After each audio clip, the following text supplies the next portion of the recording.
Hi friends, వర్షాకాలంలో నదులన్నీ ఉప్పొంగి సముద్రంలో కలుస్తాయి. మరి అన్ని నదులు వచ్చి చేరుతున్నా సముద్రం ఎప్పుడైనా తన హద్దులు దాటిందా? లేదు కదా. అలాగే మన మనస్సులోకి కూడా రోజుకు వేల కోరికలు వస్తూ ఉంటాయి. మరి ఆ కోరికలకు లొంగిపోకుండా సముద్రంలా గంభీరంగా ప్రశాంతంగా ఉండటం ఎలా?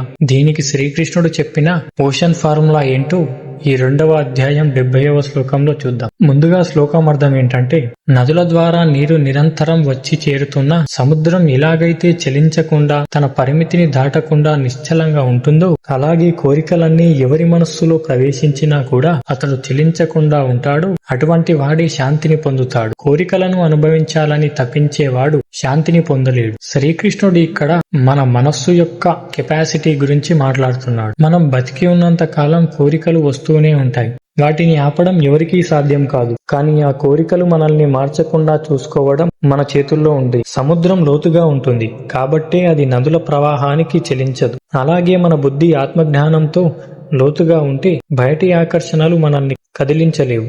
యుద్ధం అనే మహాసముద్రంలో అర్జునుడికి ఎన్నో భావోద్వేగాలు అంటే కోరికలు, భయాలు ఎదురవుతున్నాయి. వాటన్నిటినీ సముద్రంలా స్వీకరించి తన కర్తవ్యాన్ని నిర్వహించమని శ్రీకృష్ణుడు బోధిస్తున్నాడు. ఈ శ్లోకం నుండి మనం నేర్చుకోవాల్సిన విషయం ఏంటంటే, మన జీవితంలో కూడా ఎన్నో ఆకర్షణలు, విమర్శలు, కోరికలు నదుల్లా వచ్చి చేరుతూ ఉంటాయి. కానీ గుర్తుంచుకోండి, మీరు ఒక చిన్న చెరువులా ఉంటే ఒక చిన్న రాయి వేసిన అలలు వస్తాయి. కానీ మీరు సముద్రంలా మారితే ఎన్ని నదులు వచ్చినా మీరు నిశ్చలంగా ఉంటారు. కోరికలు కలగడం తప్పు కాదు, కానీ ఆ కోరికలే మీరుగా మారిపోవడం చాలా తప్పు. శాంతి ఎక్కడో బయట లేదు, అది మీ లోపల ఉన్న గంభీరతలో ఉంది. కోరికలకు బానిస అవ్వకండి.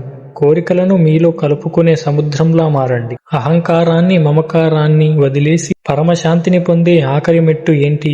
ఈ సాంఖ్యయోగం. ఈ 2వ అధ్యాయమైన సాంఖ్యయోగం ముగింపు శ్లోకంలో ఏం చెప్పారో వచ్చే వీడియోలో చూద్దాం. అంతవరకు మన ఛానల్ ని సబ్స్క్రైబ్ చేసుకోండి. జై శ్రీకృష్ణ.